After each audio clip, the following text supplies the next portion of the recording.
Sejam todas e todos muito bem-vindos ao nosso canal Cultura Crítica e Psicanálise. Estamos aqui na leitura desta obra que a gente lê há algum tempo, né, de vários textos que a gente selecionou aqui. O mais recente foi Psicologia das Massas, Análise do Eu, e hoje a gente continua a leitura do Safatli, do texto de conclusão aqui do Safatli, que se chama. Como é que é mesmo? Medo, Desamparo e Poder Sem Corpo. E nós estamos aqui na página 375 do PDF e no livro físico nós estamos na página 461. Hoje é Sexta-feira Santa, então, como não pode comer carne na Sexta-feira Santa, a gente fica devorando livros. Olha só, não é mesmo? Tá aqui o texto do homem, do Safatlão, né? Vlad Safatlão, não é?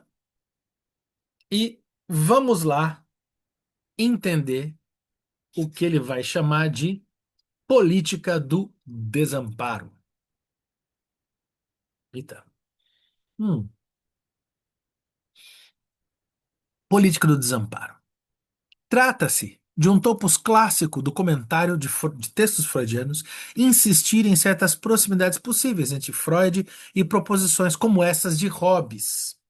Ele estava até agora, né, para a gente lembrar do encontro passado, ele estava enunciando Hobbes, né, na questão do pensamento absolutista, mas como não por defender o absolutismo em si, mas da necessidade do freio das pulsões, né? E dessa dimensão do homem ser lobo do próprio homem, como o Hobbes coloca, e o Hobbes propõe um estado Leviatã, né, que controle as pulsões, né? Esse texto é muito importante porque concordando dele, discordando dele, muita coisa vai ser produzida no pensamento político, né? Em última instância, a justificativa da civilização, do Estado. A gente sempre cita aqui, o nosso colega antropólogo sempre presente aqui também comenta, né? O Norbert Elias, né? O Edival.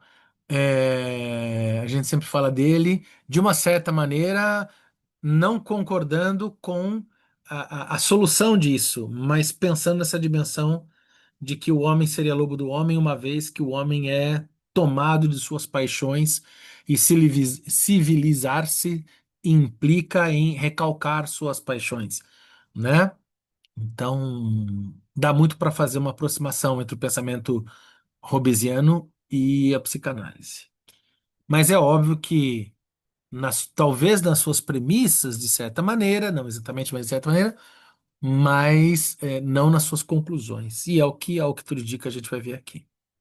Normalmente, começa-se por afirmar que a antropologia freudiana seria tão marcada por uma matriz concorrencial individualista quanto a hobbesiana,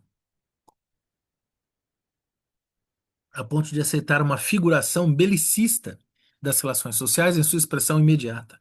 Haveria alguma forma de partilha entre os dois autores no que se refere ao que convencionamos chamar de esfera das reflexões sobre a natureza humana. Lembremos uma afirmação como esta: o ser humano não tem uma natureza pacata, ávida de amor, e que, no máximo, até consegue defender-se quando atacado, mas que, ao contrário, a ele é dado o direito de também incluir entre as suas habilidades pulsionais uma poderosa parcela de inclinação para a agressão. Em consequência disso, o próximo não é para ele apenas um possível colaborador e um objeto sexual, mas é também uma tentação de com ele satisfazer a sua tendência à agressão, de explorar a sua força de trabalho sem uma compensação, de usá-lo sexualmente sem o seu consentimento, de se apropriar de seus bens, de humilhá-lo, de lhe causar dores, de martirizá-lo e de matá-lo. Homo homini lupus. O homem é o lobo do próprio homem. Neste volume, página 363. É que aqui tá diferente, né? Eu tô achando que é no Psicologia das Massas, possivelmente, né? A metáfora hobbesiana utilizada por Freud, que afasta o horizonte do horizonte toda pressuposição de uma tendência imediata à cooperação, deixaria claro como o vínculo social só poderia se constituir a partir da restrição a essa crueldade inata, a essa agressividade pulsional que parece ontologicamente inscrita no ser do sujeito. Dessa forma, uma hostilidade primária dos seres humanos entre si, nesse volume na 364. Vamos ver se essa 3, se é no impresso esse 364. Vai que, né? Vamos ver. Se for no impresso, porque há uma diferença de numeração, né? Entre o impresso e o. Se for o impresso, a gente tá em qual texto? A gente tá no. Nossa, tá adiantado aqui no mal-estar na cultura, né? Deixa eu ver. Ama lobo do próprio homem e a hostilidade primária dos seres humanos, né? Não sei não, mas como é que era essa citação? Ah, não, mas deve ser o mal-estar na cultura mesmo, porque tá Na bem. 364, lá em cima, ele fala a existência dessa inclinação para a É, agressão então. que podemos É, perceber em nós aham, mesmos. É o mesmo. é. Ah, tá, tá aqui. Mas é esse que ele fala do lupus? Não, mas essa é outra página, né? Ah, legal, mas é o mal-estar na cultura, então, não é o Psicologia das Massas, né? Análise do eu. Legal, legal. Desta forma, a hostilidade primária dos seres humanos entre si, nesse volume e tal, seria o fator permanente de ameaça à integração social. Vamos ver na 33, o que teria levado alguém como Derrida a afirmar que se a pulsão de poder ou a pulsão de crueldade é irredutível, mais velha, mais antigas que os princípios de prazer ou de realidade, que são no fundo o mesmo, como gostaria eu de dizer, o mesmo na diferença, então nenhuma política poderá erradicá-la. Jacques Derrida, Estados de Alma da Psicanálise. É legal, o Derrida se debruça bastante, né, sobre psicanálise, o pouco que eu conheço e li de Derrida e do que li, o pouquíssimo que entendi, né? O Derrida, ele é um ótimo autor para você pensar Lacan, assim. Você tá perdido em Lacan, você lê Derrida e daí você se perde também, né? É dificílimo ler Derrida, né? Se alguém for se aventurar pelo mundo derridiano, tem um texto dele muito interessante que é importante para a gente, né? Para nós psicanalistas, que se chama Fármaco, né? Que ele vai tratar da farmácia, chamado a farmácia de Platão, né? Que ele vai falar do fármaco e tal, né? Que é bem interessante. Tal crueldade não parece ser completamente maleável de acordo com as transformações sociais. Daí porque sempre é possível ligar um grande número de pessoas pelo amor, desde que restem outras para que se exteriorize a agressividade. Nesse volume, página 370.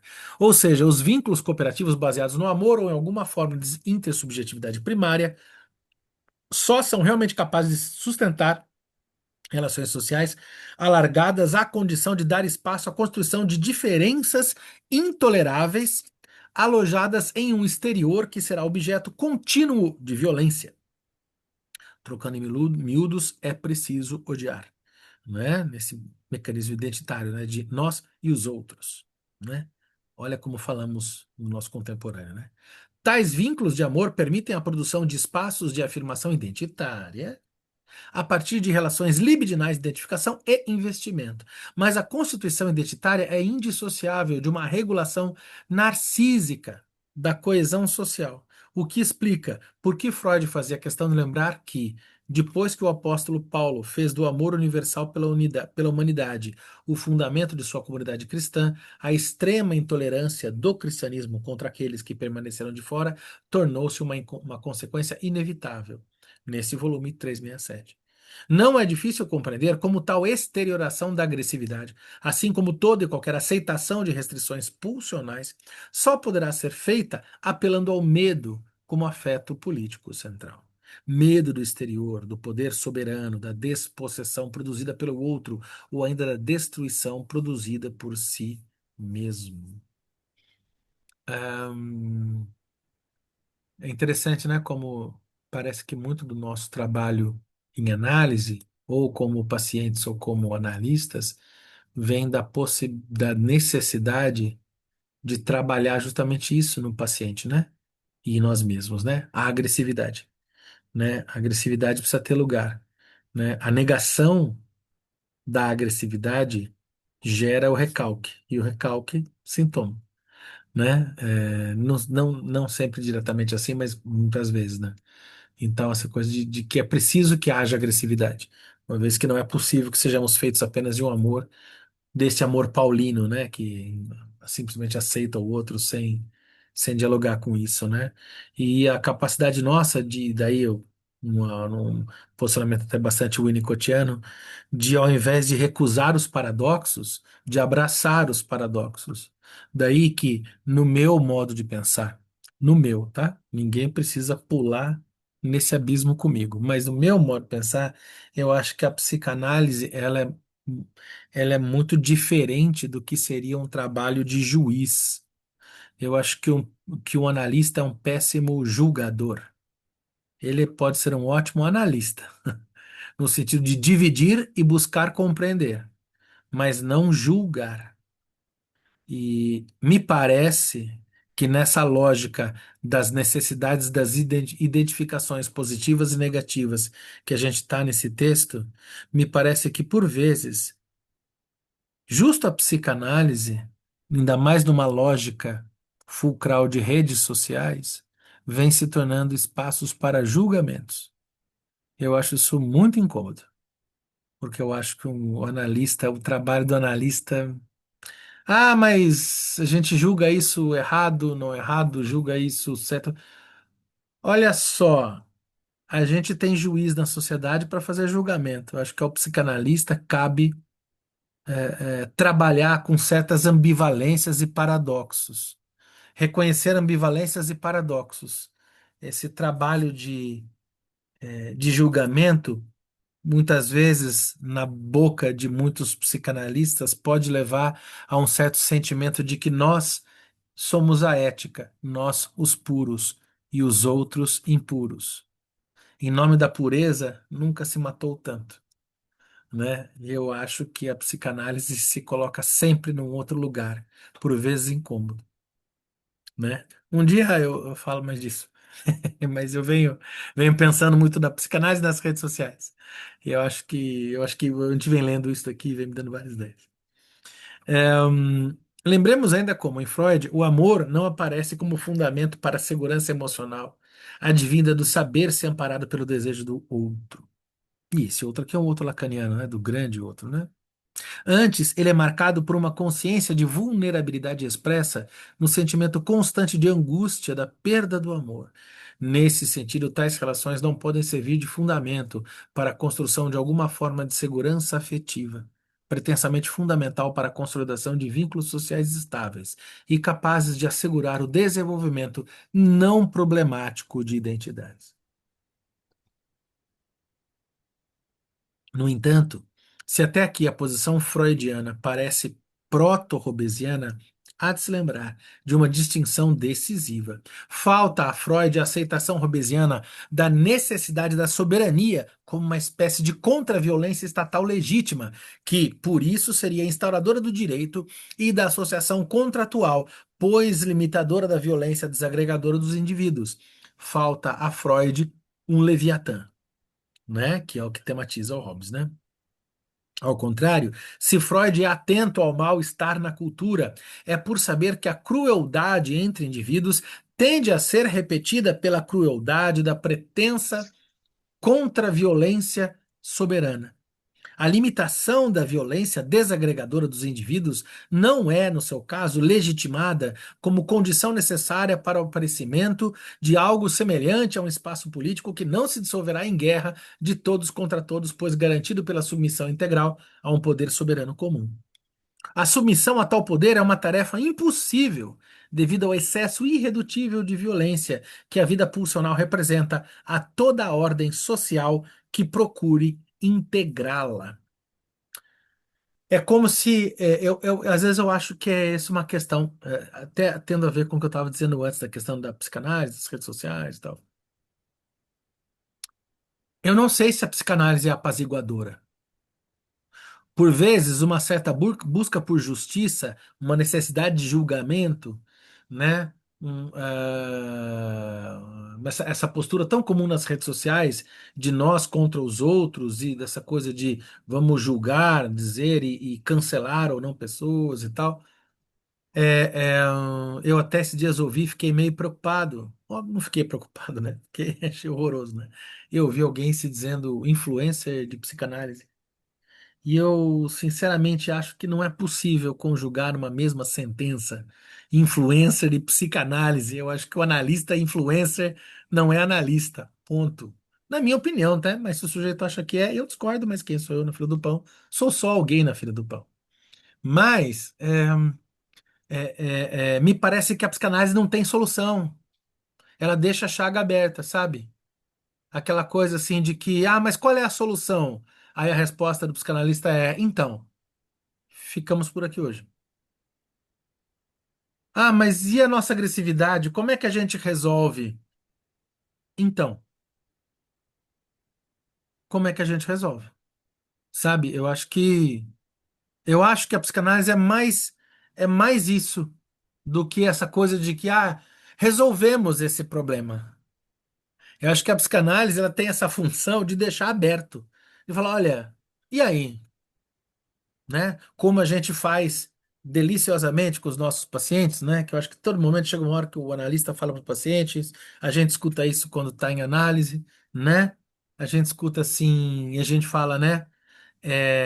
Como é que é? E aí? O que que você vai fazer com isso? Né? E aí? Então o paciente está lá e descobre em si aquilo que faz com que ele não seja o senhor de sua própria morada, né? Tem algo ali que ele desconhece de si. Fala, tá, e o que que você vai fazer com isso? Né? Então, me parece que passa por isso. No meu modo de ler até agora, né? O Edival colocou aqui. Por isso que eu me interesso em entender a guerra cultural nas redes sociais. Pois é, Edival, é uma coisa que também me interessa bastante, sabe? E é uma coisa interessante porque como é que é pra gente da psicanálise isso, assim? É coisa que às vezes parece que é meio que impossível, né? Gisele, mas será que é a psicanálise, a teoria, ou alguns psicanalistas na prática deles? Sim, eu acho que não, claro que sobre um certo prisma, a psicanálise, talvez ela não exista, né? Assim, o que existe são os psicanalistas pensando a psicanálise, né? E fazendo a psicanálise. Certamente, certamente, né? Não, eu não acho mesmo que todos os psicanalistas acham que seja uma questão de rede social, que, enfim, acho que tem muita variabilidade, tem muita coisa. Mas é algo assim que às vezes a gente olha e acha meio curioso, assim, muita gente, inclusive, que com uma proposta interessante e parece que as coisas vêm se tornando algo desses termos que o Edivaldo colocou, né? Me parece que talvez caiba aos psicanalistas, e eu me coloco nessa posição, de sim, de nessa lógica das guerras culturais, e sabe, Edivaldo, eu venho pensando para mim que talvez a guerra cultural hoje tenha se tornado um gênero literário quase, sabe? Um gênero retórico, né? É, a forma de texto, a forma argumentativa é a guerra cultural, né? A guerra cultural está na forma, na retórica textual. E eu acho que, para mim, eu, Fábio, psicanalista, cabe ao psicanalista Fábio, não sei se cabe a outros, mas cabe ao Fábio, a recusa da lógica da guerra cultural. Falando, não trabalho na lógica operativa da guerra cultural. Para mim, ela não serve. Para mim, não é um discurso válido. A guerra cultural já é a derrota. O Safatli fala muito isso. Fala nas entrevistas que ele dá. Ele fala assim que a esquerda, por vezes, já começa perdendo, porque ela começa a dizer na retórica de uma direita. Você quer um exemplo? Vou dar um exemplo aqui, tá? Quando a gente fala, por exemplo, em marcha LGBT. Então, marcha é uma força militar, né? É isso? Nós vamos marchar? Será que é isso? Será que a gente tem que marchar? É sobre marchar? Ou é sobre debater? É sobre experimentar, experienciar. A gente deve mesmo marchar, né? Quando a gente coloca as coisas na lógica da marcha, é compreensível que as coisas se organizem numa lógica de milícia e de agrupamentos miliciosos, não? Não é essa, não é esse o dizer? Não é esse o significante, né? É uma questão, né? O Edival. Sim! Edival. Empolgou nas minhas ideias, assim. O Alexandre colocou um gênero literário muito bom. Eu penso, eu acho que hoje a guerra cultural ela está se tornando um gênero textual. Você tem crônica, você tem carta, você tem, sei lá, dissertação do Enem, e você tem guerra cultural, que é uma forma de dizer, né? Bom, eu acho a guerra cultural um gênero pobre, um gênero ruim, e um gênero que não abre para multiplicidade semântica, que é uma das marcas da psicanálise, né? Porque eu vejo a psicanálise como um couve-flor de possibilidades semânticas, né? Aberta, uma semiótica múltipla, né? Então, como pensar algo que reduza, né? Eu penso que essa redução, ela é sempre autoritária, né? Enfim. Essa, Oi. essa guerra, né, cultural, como uma forma literária, é interessante, né, que quando você diz que o psicanalista que entra falando que é influencer em psicanálise, ele, na verdade, ele está sendo, ele está deixando, na verdade, ser levado pela essa lógica, né? Essa loja narrativa, a disputa de Ah, narrativa, mas ele está sendo, de certo modo, participando dela, entrando, tá? Surfando, né, nessas ondas desse modo cultural que está se colocando pela narrativa. me parece. Parece que tá fechando sentido, né? Não é? Tem todo um trabalho da gente na psicanálise não fechar sentido. Deixar tudo aberto. Aí vai a galera fechando. Falando, viu, mas sabe o que que é? Nem acho que vocês estão errados nesse sentido, mas olha só, a gente vai fechar sentido. É um puta de um trabalho pra deixar as coisas em aberto, pra deixar tudo escancarado. Vocês vão fechar?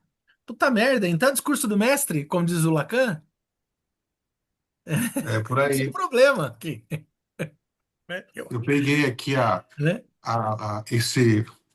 o papel do psicanalista, vou colocar assim, né? Quando eu estava fazendo o trabalho lá de conclusão da pós, eu me peguei muito, né, até a orientadora ajudar no processo a perceber o que estava acontecendo, que é o psicanalista que entra nisso, mas o psicanalista, independente de qual escola e qual linha, também entra quando a gente fala eu sou o psicanalista, né, o imaginário eu sou lacaniano. Lógico que a gente entende isso, mas é um ideal de psicanalista. Então, esse Uhum, psicanalizar é o que, né, deve ser sustentado, que é o que você está falando. Não é nem o psicanalista, né, mas essa ação, essa atuação enquanto analista, né? uhum, Porque senão a gente cola também. Eu estou lidando muito com isso nesse momento, né? Estou levando muito para análise esse aspecto. Porque senão a gente cola. Eu quero ser um psicanalista, eu sou o psicanalista. Não, mas o que que é que eu estou chamando? Há um ideal, então, também. Eu estou fechando, de certo modo, buscando fechar um sentido para ser o analista, né? E o psicanalizar, ele todo o tempo ele vai fazer isso que você está falando, né? Escapar desse lugar, ele não pode. E aí ele só vai ser não sendo, é o não saber, é o dessaber, o deformação, que é o que você trouxe hoje aí. Por isso que realmente, né, olhar para as redes sociais hoje, eu também tenho voltado, até separei uma literatura lá, porque eu quero dar uma mergulhada por aí, que eu também eu tô sentindo muito por aí também. tá esquisito, não tá? Tá, e esse esquisito, no geral, parece ser algo da ordem do autoritário sempre, sabe? Eu fico sempre me perguntando, mas espera aí, esses debates todos, às vezes, que são bem menos precisos e são bem menos organizativos do que se apresentam, a que está servindo, né? Eu acho que é uma grande roubada. Tudo me parece uma grande roubada, né? Enfim, o Edival coloca aqui. E acaba por podar a imaginação política. Por isso só conseguimos pensar em direita versus esquerda, etc. Sim, é. Me parece que tem um empobrecimento mesmo, né? Um empobrecimento muito grande que está acontecendo. E daí eu acho que a gente vai lendo, é mais lendo Safatli agora, lendo tudo que a gente leu do Freud, lendo Safatli.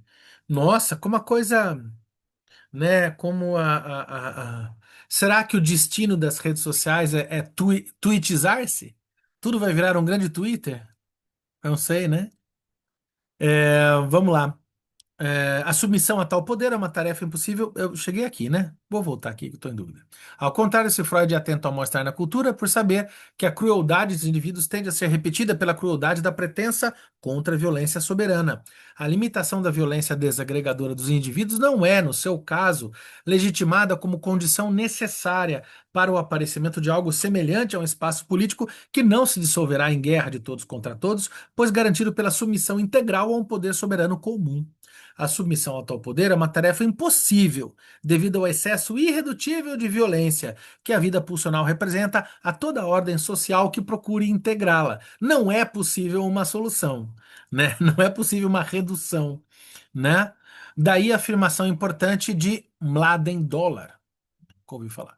A pulsão não é apenas o que preserva uma certa ordem social, ao mesmo tempo, ela é a razão pela qual tal ordem não pode se estabilizar e fechar-se sobre si mesma, pela qual ela não pode se reduzir ao melhor arranjo entre sujeitos existentes em instituições, mas sempre apresente um excesso que o subverte. Dollar, Laden, Freud and the Political, Unbound, Chicago, tal, tal, tal, tal. Não conhecia essa figura.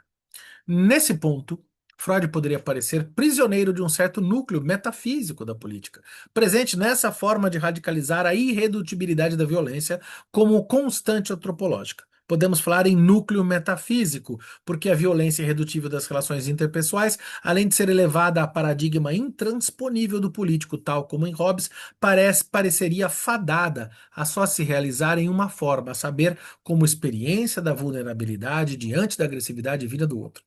Tal invariabilidade das figuras da violência parece expressão de uma certa crença metafísica na essência intransponíveis das relações humanas.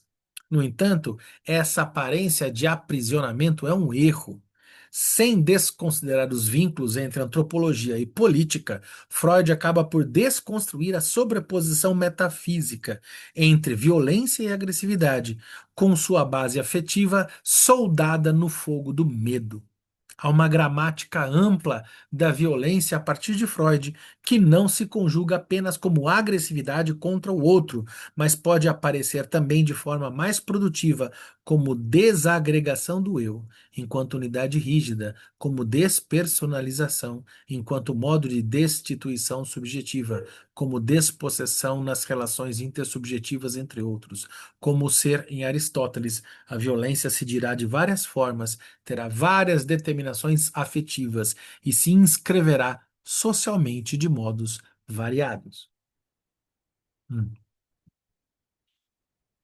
Talvez, devido a tal variabilidade gramatical da violência, a contra-violência repressiva soberana não será apenas impossível, mas também ilegítima, por aparecer como puro processo produtor de sofrimento psíquico neurótico, através da constituição de figuras de autoridade que retiram sua legitimidade da perpetuação da sujeição sob a máscara da condição necessária para a conservação do vínculo social. Perpetuação da sujeição, cujas estratégias Freud descreverá ao discorrer sobre a forma como as figuras modernas da soberania são normalmente marcadas por construções narrativas que tendem a repetir estruturas próximas daquelas que encontramos na paranoia.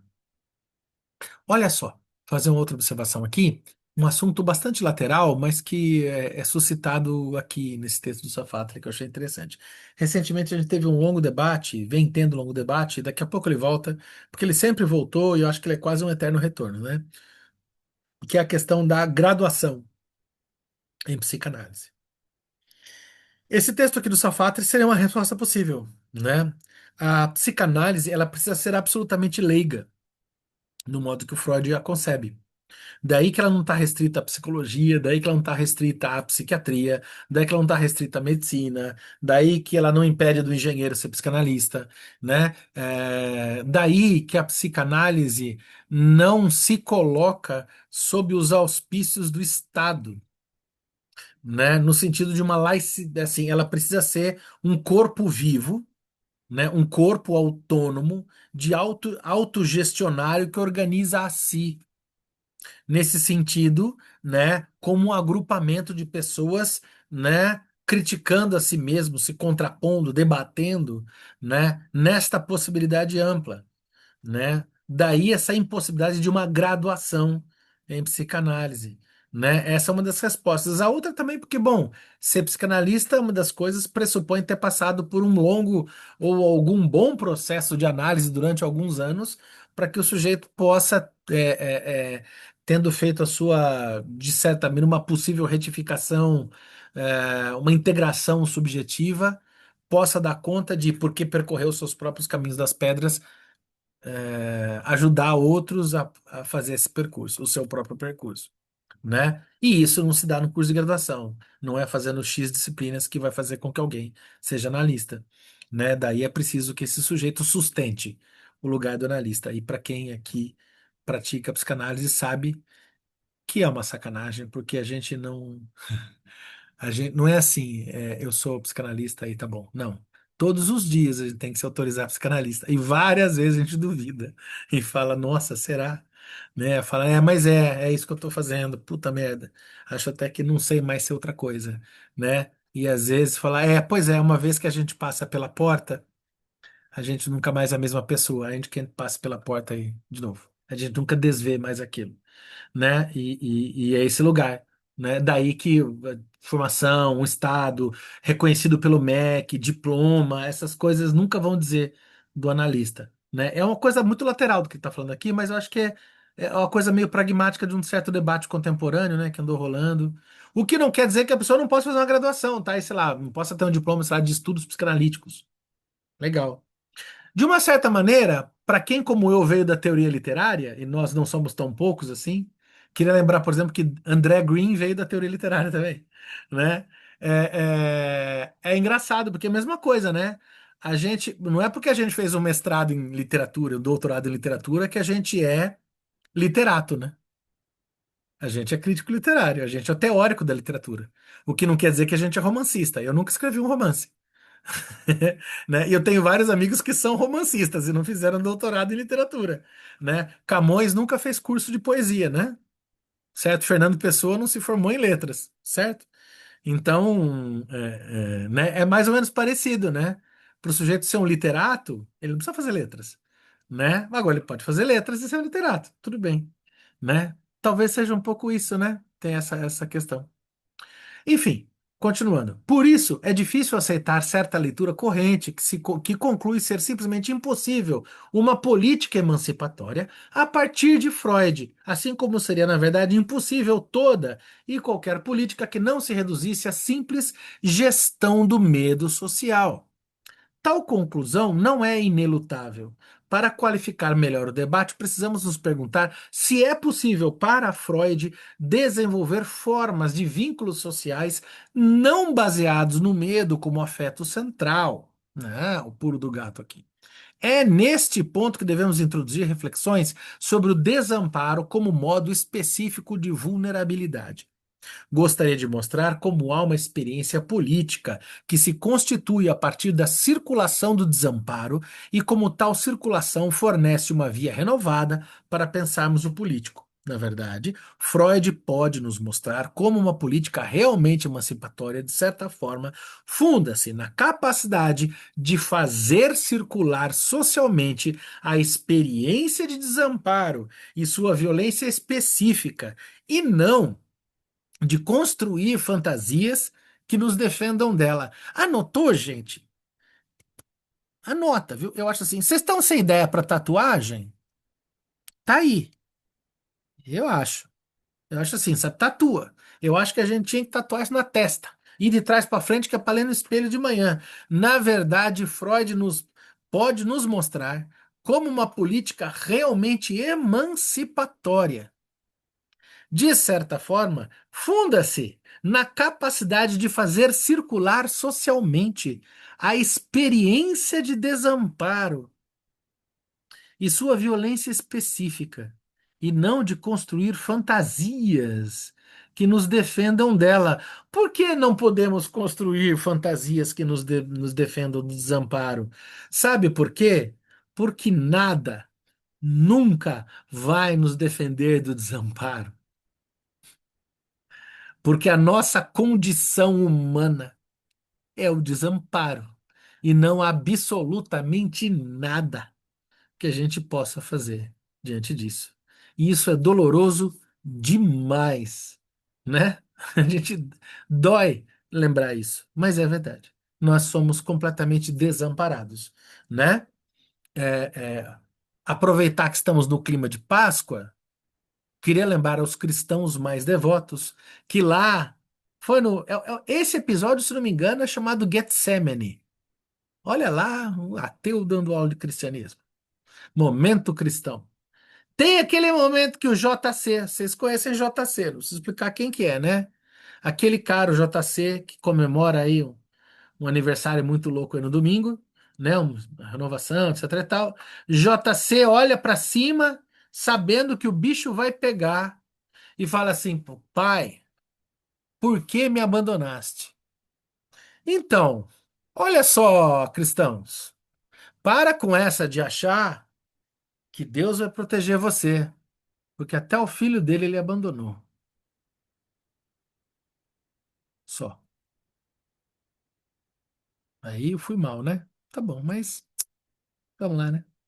É isso que é a vida. Gisele, eu vi hoje no Instagram uma pessoa, Andréa Velmor, dizendo que tem um instituto que forma psicanalistas, não precisa ter graduação.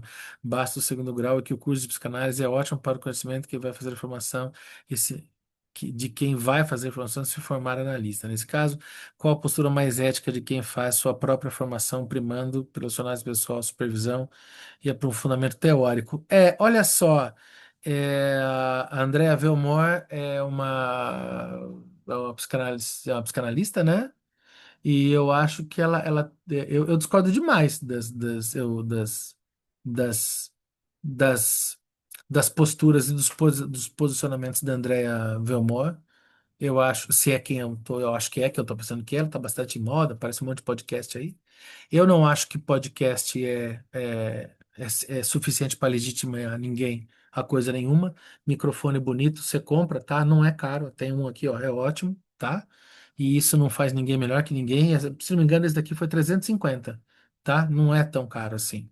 O que eu queria é 3.000, mas infelizmente não tenho dinheiro. Da Shure, maravilhoso. Um outro som. Você vai ver como fica melhor a voz, mas não é o caso, né? Meu aniversário foi, viu, gente? Eu tô aceitando. Agora, eu acho que ela tem algumas posturas assim muito. Eu discordo demais, acho muito muito heterodoxas para a psicanálise. Eu seria eu seria mais freudiano. Eu sou mais freudiano no sentido de entender que a psicanálise pressupõe um tripé de formação. Óbvio que você pode fazer graduação em psicanálise, pode fazer o que você quiser. Mas assim, psicanálise formação em psicanálise o tripé psicanalítico. Estudo, análise pessoal e supervisão. Tá fazendo os três? Tá. Tá começando a atender? Tá. E aí, você vai olhar para os seus pares e falar, sou psicanalista. E assim, você se autoriza sozinho, claro, mas você se autoriza diante dos seus pares. Você faz parte de um grupo, você circula num grupo de analistas. E aí, diante dos teus pares, você se faz analista. Não é tão sozinho assim, né? Eu reconheço o Márcio como analista. Eu sei que o Márcio é um ótimo analista. Eu posso recomendar o Márcio como analista. Eu posso recomendar o Benjamin como analista. Eu posso recomendar as pessoas aqui como psicanalistas muito aqui que eu conheço, homens e mulheres como analistas do que eu conheço. E acho que muitos podem me recomendar. Não é só eu sozinho que me olho no espelho e falo sou psicanalista. Não, a gente se organiza. Nós fazemos parte de um corpo de analistas. Ainda que formalmente, qual é a minha ligação com o Márcio? Formalmente nós não estamos nem no mesmo instituto mais, já fizemos parte, mas não é sobre isso, é sobre vínculo, é sobre laço. É no laço social que nós nos damos, de reconhecimento, né? E isso não é um curso que vai dar para ninguém. Não é um papel, um diploma, né? Não é um título de doutor. O que você é doutor? Não sei, fez doutorado? Eu fiz. Não foi em psicanálise, foi em teoria literária. Isso me faz mais psicanalista ou menos? Não, né? O que aí essa dimensão e que eu acho que a Andrea, ela tem uma certa visão dela, para ela isso é psicanálise, tudo bem. Eu discordo demais e eu acho que eu entendo que é muito saboroso fazer sucesso, né? Eh, eh, Quando eu toquei para 5 mil pessoas no festival em Piracicaba, foi muito gostoso fazer sucesso da entrevista. Mas eu acho que a psicanálise é um outro lugar das coisas, né? Aí cada um lida com os seus narcisismos como os seus processos analíticos organizam, não é? Eu não tenho nada a ver com isso. A Grace, o Getsemane, localizado no sopé do Monte das Oliveiras, em Jerusalém, foi o jardim onde Jesus viveu a agonia final antes da crucificação. Fábio é o ateu que eu gosto. Sim, eu gosto do amigo JC. Eu leio o livros, a Bíblia. Eu acho legal. Concordo com o André, tá muito coaching, tem umas falas que são muito confusas, na minha opinião. Tem uma postura, e eu acho que ela gosta dessa postura né, de se colocar para as redes dessa maneira. É uma postura dela. Eu discordo bastante, mas acho não vira dessa maneira. Eu sou um pouco mais um pouco mais idoso em termos. Eu talvez seja um pouco mais velho, mais conservador em certas questões, mas eu acho que o processo é o tripé analítico e eu não acho que eu estou sozinho nesse rolê. Eu acho que no geral os psicanalistas pensam dessa maneira, né? Enfim, espero que ela pense também nessa coisa que o curso seja só um agregador, né? Que interessante, né? Gisele, sim, não tem certificado que a gente. Sim, total. Papéis são papéis. É nisso que a gente está falando aqui, né? Exatamente, olha só. Essa experiência, ela não vem para institucionalidade. E me parece que esse é um dos desafios grandes da psicanálise, né? Olha, a psicanálise não se dá pela institucionalidade burocrática das coisas. Ela precisa crescer de dentro para fora. Ela tem uma organicidade, né? A proposta dela é orgânica nesse sentido. Ela é humana, demasiadamente humana. Ela pressupõe experiência, né? Nas palavras do Benjamin, do Walter Benjamin, resgatadas pela Maria Rita Kell, né? É quando a vivência se torna experiência. Esse processo de Tá transformar a vivência em experiência, né? Parece muito isso. Fala, Márcio. aberto o microfone? Deixa eu ver. Uhum. Então, você pegar um gancho quando você fala do tripé e fala que o psicanalista, né, ele se autoriza, ele autoriza, né, de si, só que ele também, conforme você colocou, né, não é sozinho, né, Hum, em pares e com os pares. Por que eu estou puxando isso? Porque você tem grupos e faz um bom tempo que você vem fazendo, esse movimento. Esse espaço também é um espaço que ocupa esse lugar. Não precisa ter vou falar assim, a placa de um instituto, é, porque esse espaço entre os pares é. é o que faz aqui, né, nesse grupo, quem está participando entrou e vem e tem um desejo, nesse caminhar se autorizar. E aí já está entre os pares, né? Já está percorrendo, fazendo esse momento. É que a gente muitas vezes não dá conta disso, Sim, perceber que, mas aí se eu não tiver no Instituto XY, não, se você, de certo modo, está entre os pares, porque é mais do que estar né, numa escola, no instituto estar nesse, né, eu falo nesse movimento. E é. esse espaço é um espaço para isso, porque a gente tem as trocas e entre analistas, né, que estão aqui e aqueles que estão, né, fazendo, eu falo, com esse desejo ali de adentrar para, né, talvez para atender mesmo, né? Eu Uhum. diria assim, às vezes pode chegar nem pensando em atender quando vê está atendendo, né? Que é o se autorizar. E o contrário acontecer, às vezes está atendendo, entra no grupo e percebe, não, tá, entendi, mas para mim não é isso, é outra coisa. Beleza, segue, a vida segue. Essa participação, né, nesse grupo eu acho que fica até mais suave de perceber que a gente já está caminhando dentro de algo que lá na frente a gente vai olhar e falar, nossa, eu já estava dentro. Tipo assim, É, eu querendo entrar e fazer parte, e todo o tempo eu estava fazendo parte. eu tenho a impressão, para mim, quando me autorizei e comecei a atender, eu me senti quase que assim, impelido, no sentido de que eu falei, nossa, é o que eu estou fazendo. Eu comecei a atender, daí eu falei, mas olha só, né? A rigor, porque a gente fala, né, de ser psicanalista, mas a rigor, a gente é psicanalista quando está atendendo, né? A gente é psicanalista diante de um paciente, né? Então, agora, estritamente eu, Márcio, quem mais aqui for psicanalista, a gente não está sendo psicanalista, a gente está estudando psicanálise, né? A gente é psicanalista diante do paciente, né? Então, eu comecei a atender um paciente, dois pacientes, falei, olha só, eu estou ocupando a posição de psicanalista, eu estudo psicanálise, eu já fazia supervisão como ouvinte, eu não trazia nenhum caso, porque eu não tinha caso para trazer. E daí eu falei, olha só, eu estou fazendo supervisão, eu estou atendendo, eu estudo, já estudava, nossa, vou contar a primeira vez que eu estudei Freud foi em 1997, né? Eu falei, caramba, poxa, tá. Não, vou falar que não, olha, né, eu tô trabalhando com isso, esses dias recentemente, inclusive na supervisão, né, com Maria Rita, né, e tava justamente falando, né, sobre as crises, né, de se atender, né, e que, poxa, super legal, né, ter a experiência dela, né, para trabalhar, né, e ela mesma fala, olha, o analista, e ela tem, a Maria Rita Kell tem um livro, um dos primeiros livros dela é sobre psicanálise e ética, né, e, inclusive, eu fichei recentemente o livro dela, fiz um fichamento do livro dela e tal. E ela, até comentei com ela que eu gostei muito. Ela termina falando de ironia, de riso na análise, que é bem interessante. E ela fala assim: não, o psicanalista se forma na ética. É uma ética psicanalítica. Então, o que definiria, segundo a Maria Rita Kell, o psicanalista é a ética da psicanálise. Não assim, esse psicanalista é ético, ele é certinho, ele é virtuoso, ele nunca teve um defeito, ele nunca teve. Não, não é isso, não é pureza, é ética. A ética, inclusive, de sustentar uma ética, por exemplo, de falar, olha só, essa estratégia que eu tô lendo, essa forma de ler meu paciente, em supervisão, falar, não é por aí. Eu acho que eu preciso ler, eu preciso ouvir de outras formas, eu preciso repensar, preciso, né, na minha análise, na supervisão, eu trabalhar essas questões. Essa é uma ética, né? Inclusive de reconhecer que falou, olha, tô em dúvida, tô em crise, que aliás, acho que nos acompanha sempre, né? Nesse sentido, né?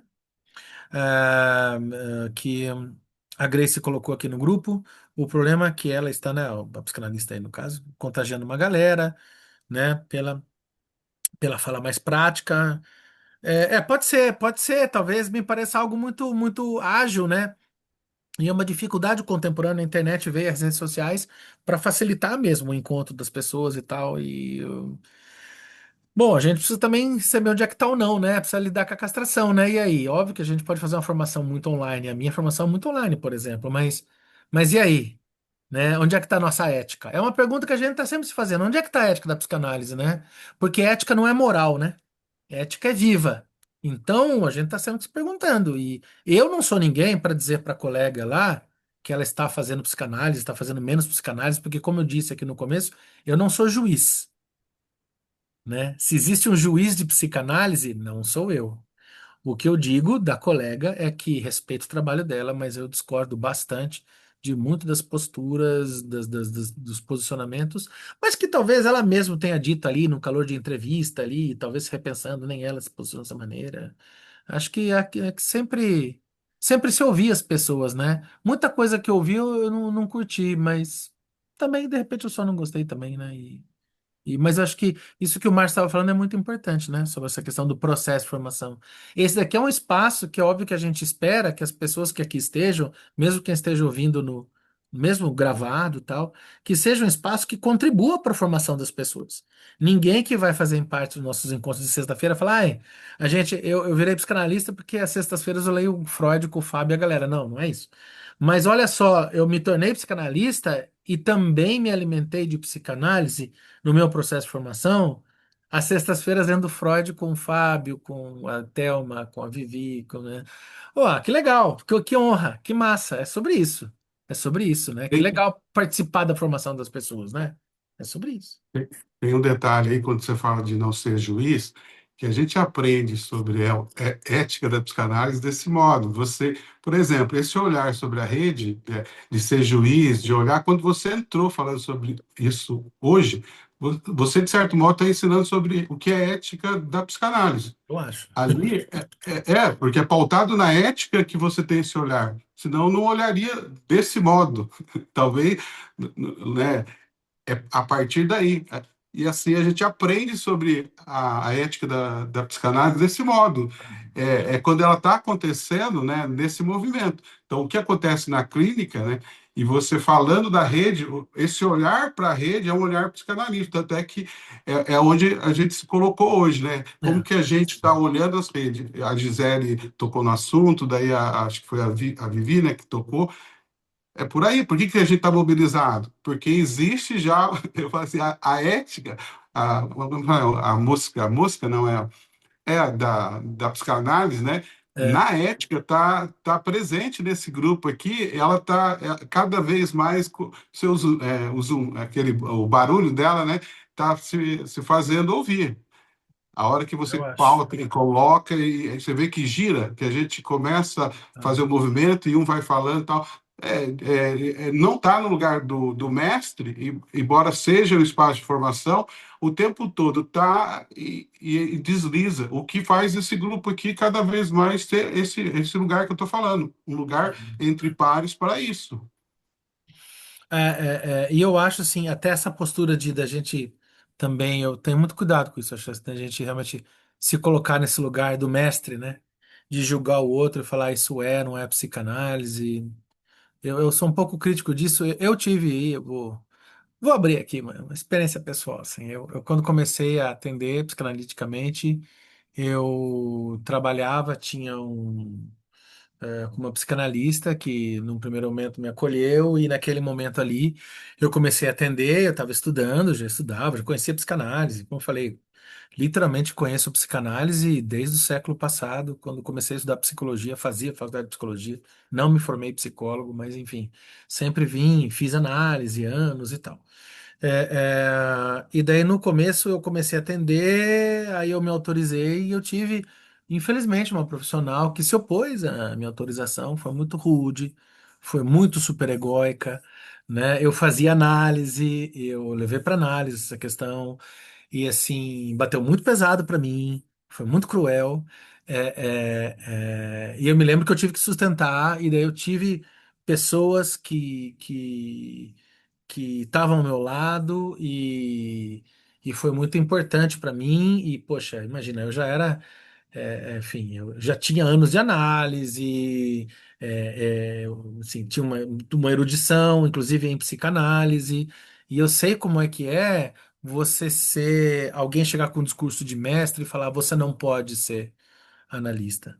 Bom, eu respondo hoje sendo analista, tendo pacientes, tendo quase uma agenda cheia, e no agenda cheia não é o motivo disso, mas tenho certo que fazendo um trabalho, porque sei dos meus dilaceramentos, né, para fazê-lo, né, fazendo supervisão, comecei fazendo no Instituto Bergasse, né, onde faço minha formação, tenho uma supervisora super renomada, importante, com a Maria Rita, tô 3 anos fazendo supervisão com ela, né, tenho pacientes que hoje se colocam como psicanalistas e que atendem, né? E espalhando a doença psicanalítica, né, para as pessoas aí. E eu acho que, é, por vezes, você julgar alguém dizendo não é psicanalista, olha só, eu também não sei o percurso dessa pessoa, eu não ouvi essa pessoa,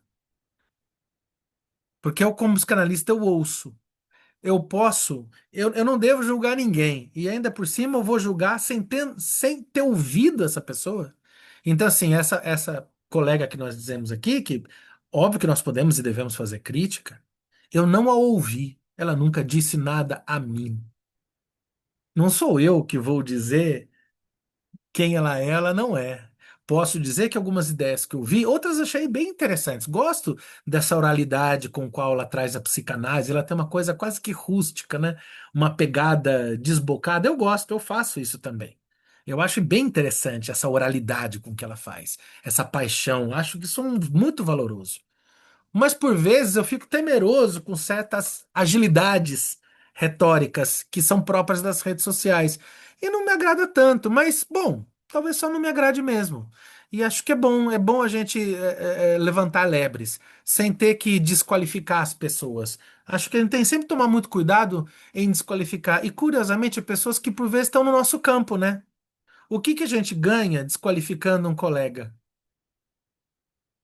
Talvez, se a gente qualificasse as pessoas, a gente ganharia muito mais, não é? Será que não é esse o nosso papel? Qualificar as pessoas e não desqualificar? Quem sou eu para julgar? Falar, não é? Sei, sei. Complicado, né? Vejo pela rede social. Ah, não gosto. Vou lá, faço um textão, desço o pau. É isso? É isso que é ser psicanalista? Sai falando mal das pessoas?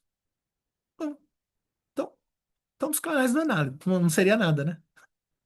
Né? Eu acho que é mais isso, sabe? Eu acho que é mais esse é o nosso papel, de duvidar, inclusive, de que talvez, mesmo que em suas idiosincrasias, essas pessoas podem estar fazendo psicanálise. E que talvez a gente precise deixar aberto. Deixar aberto, não fechar portas, né? Acho que as pessoas vêm fechando muita porta. E a psicanálise é abrir sentido e não fechar, né? Eu acho que. Olha quanta coisa tirar do texto do Safatli. Caramba. Olha só. Gisele, estou estudando 2 anos e ainda não me autorizei, nem sei se já vou me autorizar. Nem sei se vou me autorizar, nossa, mas que caramba, né? Arrogância, tem que fazer 25 anos de formação, é isso? Nossa, que coisa. Que onipotência. É mais difícil você ser autorizado do que o outro te autorizar. Não, é porque o outro não pode te autorizar, essa que é a questão. Sou formado em pedagogia, a faculdade me autorizou. Não, pedagogia sim. Mas não, ninguém autoriza a gente. Ou a gente sustenta, a gente não sustenta, né? Ele é que legal do Gisele. Se for ouvir a questão ética dos canais, que eu levantei a lebre do autoconhecimento. Que eu levantei a lebre, autoconhecimento lendo psicanálise, seríamos julgadores, né? Sim, claro, vamos escutar as pessoas, é isso, gente, é isso, né? Legal, né? Essa coisa sobre formação, caberia um vídeo, um encontro, a gente fazer um dia, né? Sobre as nossas experiências com formação, como é que as pessoas estão. A gente podia fazer isso. Um dia, né? Fazer uma gravação até diferente, né? Quem sabe a gente não faz. Vamos mais um pouquinho no Safatri, vamos voltar à nossa tatuagem aqui.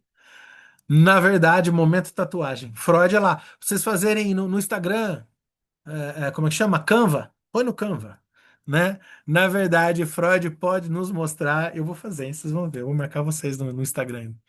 Na verdade, Freud pode nos mostrar como uma política realmente emancipatória, de certa forma, funda-se na capacidade de fazer circular socialmente a experiência de desamparo e sua violência específica, e não de construir fantasias que nos defendam dela.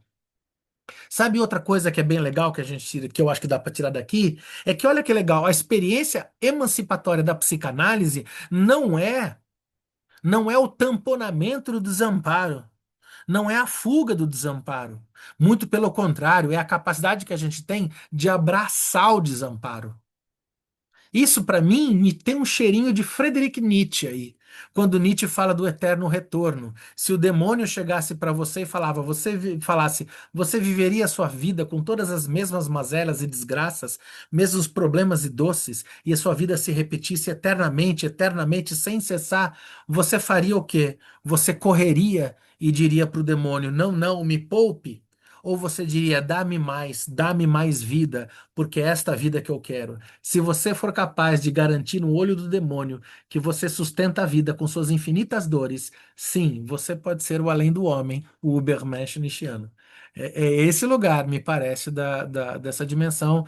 Como produzir uma política, esse que o Safatri está querendo trazer, que emancipe as pessoas nessa dimensão de parar de viver escoltados pelo medo. Aqui eu vou fazer uma alfinetada política dolorosa aqui.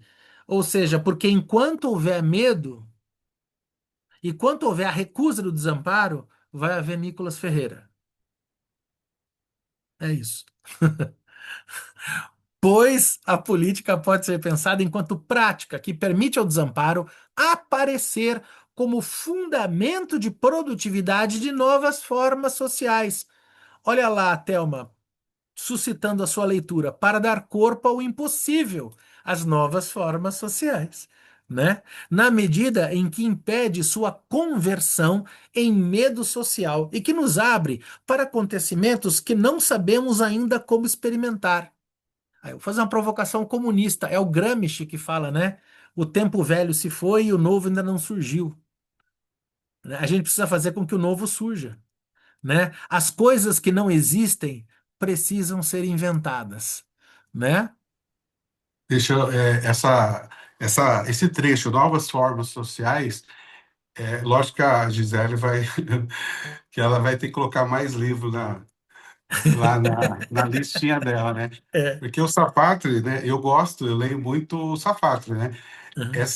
Esse novas formas sociais ele desenvolve depois do maneiras de transformar mundos, que lá ele desenvolve a emancipação que ele está falando aqui, que é interessante. É lógico que no meio do caminho, como diz o poeta, tem uma pedra, né? Tem o circuito dos afetos, que é da onde ele tirou esse texto aí.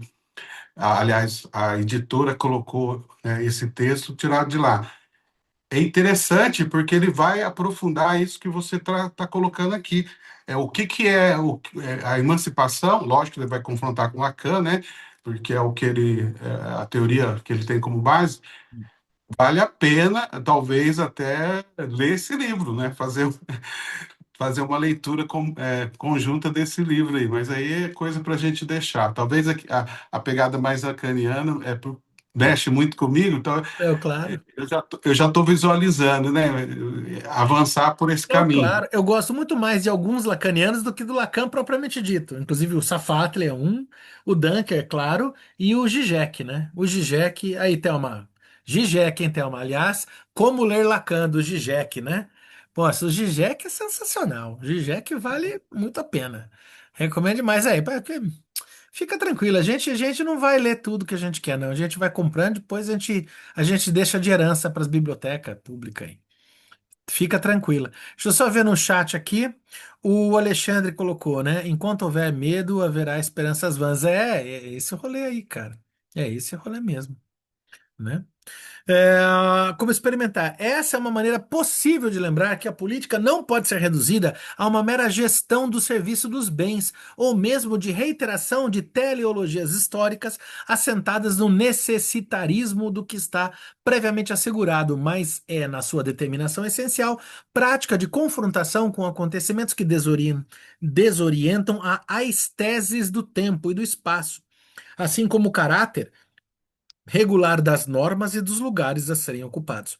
Por isso, ela necessariamente nos confronta com acontecimentos que nos desamparam com a violência do que aparece para a nossa forma de pensar, como até então impossível, radicalmente fora de lugar, contingente.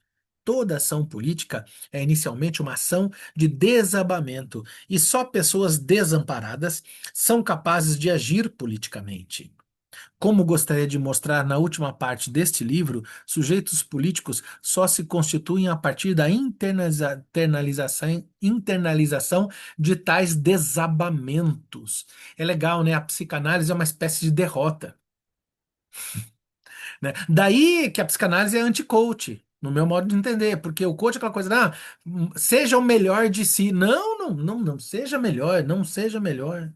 Inclusive, está na hora de descobrir esse pior que você tem aí, abrace. Abrace esse teu inimigo. Aliás, tem um rapaz que fez aniversário ano passado aí, né? E que tem uma comemoração dele domingo agora, né? Tal de JC. Vou lembrar, hein? A galera que é da Bíblia vai me dizer onde é que tá, que essa eu não lembro.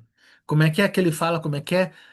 Tirai a areia da sandália, abandonai pai e mãe e me seguir, não é? Olha o desamparo aí. Eu vou falar para você, viu? É o ateu dando aula de cristianismo para as pessoas. Fala, os cristãos não lê Bíblia. Eu não sei onde é que tá, mas tá em algum lugar lá. O livro é grande, eu não lembro. A respeito da compreensão freudiana do desamparo, lembremos inicialmente como ele não se confunde com o medo. Desde Aristóteles, medo implica preparo e reação diante de um perigo real, iminente ou imaginado. Como diz Aristóteles, o medo consiste numa situação aflitiva ou numa perturbação causada pela representação de um mal iminente, ruinoso ou penoso. Freud tem, por exemplo, uma distinção clássica a respeito da diferença entre medo e angústia. A angústia tem uma inconfundível relação com a expectativa. A angústia diante de algo. Nela há uma característica de indeterminação e ausência de objeto. A linguagem correta chega a mudar-lhe o nome quando ela encontra um objeto e o substitui por medo, Furcht, né? Porque a angústia em alemão é Angst, né? Ah, inibição, sintoma, angústia, né? Que, aliás, se a gente não fosse ler o Interpretação do Sonho, eu ia querer ler o Interpretação, Sintoma e Angústia, que é um dos livros da metapsicologia que eu mais gosto do Freud. Ou seja, podemos dizer que o medo é essa forma de angústia que encontrou um objeto no sentido de reação ao perigo produzido por um objeto possível de ser representado. Pensando em chave não muito distante, Hobbes verá no medo a expectativa de um mal, ou seja, a projeção futura de uma representação capaz de provocar formas de desprazer e violência. Essa ideia da possibilidade de representação do objeto do afeto é central. É a possibilidade de tal representação que provoca a reação dos pelos que se eriçam como sinal de defesa, da atenção que é redobrada, da respiração que acelera, como quem espera um ataque, né? Na dimensão do animal acuado, né? O animal é a reação de um animal acuado, né? Já o desamparo, Hilflosigkeit, se eu conseguir ler em alemão, tem algo de desabamento das reações possíveis, de paralisia sem reação, como no caso da hipnose de terror dos animais, ou mesmo da extrema vulnerabilidade vinda do fato de se estar fora de si, mas agora dependendo de um outro que não sei como responderá. Daí porque a situação típica de desamparo na literatura psicanalítica diz respeito aos desdobramentos do estado de prematuração do bebê ao nascer, com sua incompletude funcional e sua insuficiência motora. Por nascer e permanecer durante muito tempo na incapacidade de prover suas próprias exigências de satisfação e incapacidade de saber o que fazer para provê-las, o bebê estaria sempre às voltas com uma situação de desamparo que marca sua abertura à relação com os pais e sua profunda dependência para com os mesmos. Como a vida humana desconhece normatividades imanentes, a afecção originária só pode ser, ao menos para Freud, a expressão da vulnerabilidade do sujeito no interior da relação com o outro, grande outro, né? E da ausência de resposta articulada diante das exigências postas pela necessidade. No entanto, o desamparo não será produzido apenas pela consciência da vulnerabilidade do sujeito na sua relação ao grande outro, mas também pela própria ausência de resposta adequada às excitações pulsionais internas, ou seja, a uma dupla articulação entre fontes internas e externas. A gente entra aqui nessa seara bem daquela dimensão kleiniana, winnicottiana, né, da relação mãe-bebê, né, dessa relação do bebê e suas mães, dessa conexão profunda, lembrando aqui mãe no sentido, né, hoje a gente trabalha bem nisso, não no sentido maternalista, mas no sentido de função mãe, né, nessa dimensão do cuidado, né, sobre a questão do medo, né? No nosso grupo aqui no chat, o Alexandre colocou: o eleitorado do fascismo se mobiliza pelo medo, se sentem sempre ameaçados e desconfortáveis. Sim, sim, na verdade tem uma logística do medo, né? É visível, né? Como tem toda uma organização do medo para que isso se possa ser mobilizado e é preciso produzir um medo, né? Daí, por exemplo, lembrem, gente, assim, falar algo do óbvio, mas é interessante lembrar, né? Já falamos aqui a coisa da mamadeira de piroca, né? O kit gay, né? Essas coisas são, na verdade, que tão, parece que tão bobas, né? tão ingênuas, tão assim, mas não são. Na verdade, é uma retórica produtiva, ativa, pensada, é uma campanha publicitária acionada mediaticamente nas novas mídias para gestar, gerir uma cadeia de afetos, um circuito de afetos de medo, para que esse medo possa ser cooptado e agenciado politicamente para as plataformas que assim é uma colheita. Você planta e colhe, é isso. Não tem nada de inocente assim. É que a hora que a gente vê, a primeira vez que a gente viu isso, a gente ficou assustado, né? Falou, não é possível, né? Vocês estão de sacanagem, né? Eu me lembro, por exemplo, na época aí dos idos do kit gay, imagina, na época eu era professor, em 2018 eu era professor, e eu me lembro de ter uma discussão com um colega que ele falou, não, mas eu vi em escola. Eu falei, meu lindo, eu sou professor há mais de 20 anos, não tem isso daí. Isso não tem kit gay. Não tem. Não foi distribuído. Ah, mas o que que você sabe disso? Falou, cara, mais de 20 anos dando aula em colégio, qualquer colégio. Estadual, particular, fundamental, médio, faculdade, cursinho, federal, onde você quiser. Dei aula em tudo que você imaginar. No estado de São Paulo, dei aula em qualquer nível que você técnico, dei aula, tudo que você imaginar. Não tem kit gay. Não tem, o cara tem. Eu falo, caramba, é minha área? Como assim? Você sabe mais? Você sabe, porque não é razão, é afeto. É um circuito de afeto. E esse afeto é o medo. E o medo ganha eleição. É isso. O medo ganha eleição. Ponto. É o fato. Né? O que a gente chama de direita, talvez não seja nas pessoas, né? Não é uma direita. São pessoas, né? Que não se, a- não se colocam, né? Não estão se havendo com seu desamparo e daí, raptadas pela enunciação do medo, se cooptam por discursos políticos. Não são pessoas que. As pessoas não estão lendo o Olavo de Carvalho. Ninguém lê o Olavo de Carvalho. O Olavo de Carvalho nunca leu para escrever o que escreveu. Entende? Não é literatura para ser lida. Simples assim. Não é sobre ler o Olavo de Carvalho. Não é sobre isso.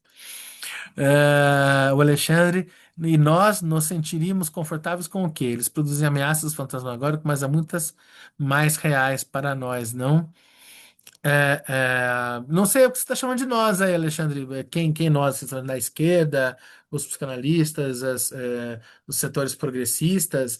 Mas, assim, válido lembrar também que, não sei se é nesse que você está dizendo, me parece, por exemplo, para fazer a crítica à esquerda, por exemplo, quanto do discurso de esquerda em torno, por exemplo, de uma salvação por torno de um único líder, no caso da política brasileira pelo Lula, também não produz algo muito estigmatizado, algo muito empobrecido, como, olha, nós só temos o nosso Salvador.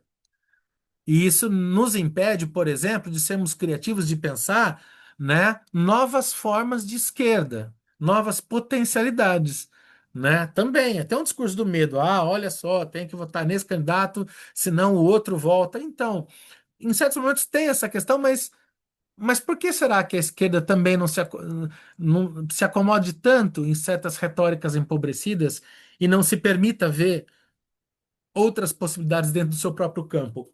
Porque também se acomoda. Porque também talvez não tenha se emancipado tanto quanto eu gostaria de produzir emancipação, né? Né? É isso. Eu acho que tem muita coisa aí, né? Tem muita coisa para a gente se haver, né? Com nós mesmos, né? Mais um pouquinho. Freud, porém, não se contenta em descrever o desamparo como estado inicial afetivo de importância a ser ultrapassado no interior do processo de maturação individual, o que explica o uso freudiano do desamparo para falar de fenômenos como o estranhamento, o Heimlichkeit, a consciência da vulnerabilidade diante da força do outro, a herança filogenética da memória da vulnerabilidade da espécie na era histórica da glaciação, ou ainda o sentimento diante da desagregação da visão religiosa de mundo.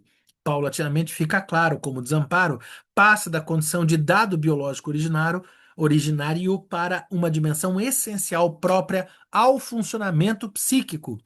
Cada vez fica mais claro como o uso freudiano parece fazer ressoar o sentido concreto do termo alemão Hilflosigkeit, ou seja, estar em condição sem ajuda possível, né? 38, Hobbes. Ahn, no sentido de que, né, o desamparo é um lugar terrível para se estar, né? Mas, uma vez no desamparo, sentindo o próprio desamparo, é o lugar de maior liberdade, porque uma vez que você está completamente desamparado e você já descobriu a tamanha potência da sua insignificância, você está fortemente livre para ser o que você quiser e puder. E isso é assustador. E talvez você descubra e possa vir a descobrir que o que te assusta não é só estar desamparado, mas o que te assusta é que, caramba, talvez eu possa ser quem eu sou. Daí tem lá o oráculo de Delos na Grécia, né? Torna-te o que tu és, né? O conhece-te a ti mesmo. E que você encontra no filme Matrix, quando o Neo passa pela oráculo e lá em cima está escrito Temet Nosce, conhece-te a ti mesmo. Tinha um rapaz na Alemanha que falava isso também, chamava-se Friedrich Nietzsche. Falava, não conhece a ti mesmo, né? Procurando uma defesa estrutural, eu li isso aqui, não? Não li, né? Aqui não. Freud associa então o desamparo à inadequação da avaliação de nossa força em comparação com a grandeza da situação de perigo ou de excitação. Tal inadequação entre minha capacidade de reação, de controle, em suma, de representação sob a forma de um objeto e a magnitude do que tenho diante de mim, dá à situação um caráter traumático. A desmessura, pensada principalmente no sentido de ausência de capacidade de medida, é a condição para o desamparo. Assim, Freud pode afirmar: a angústia é, de um lado, expectativa, Erwartung, do trauma, e de outro, repetição atenuada do mesmo. As duas características que nos chamaram a atenção na angústia têm origens diversas, portanto. Sua relação com a expectativa se liga à situação de perigo, sua indeterminação e ausência de objeto, a situação traumática de desamparo, que é antecipada na situação de perigo. Ele não vai terminar essa parte, eu vou parar por aqui, né? Senão vocês vão dizer que essa sexta-feira não foi santa. Nós estamos na página 381, né? Aqui no PDF. E no livro físico nós estamos na página. Quem encontra aí? Vamos ver. 469. 469. Legal. Na página 469. Então vamos lá. PDF 381 e livro. Socorro, que 469. Você vê que é sexta-feira. Eu estava procurando a página do livro e olhei no relógio, né? Queridas, queridos, muito obrigado pela participação, pela atenção, pela alegria. E já vou interrompendo a gravação por aqui. Valeu demais.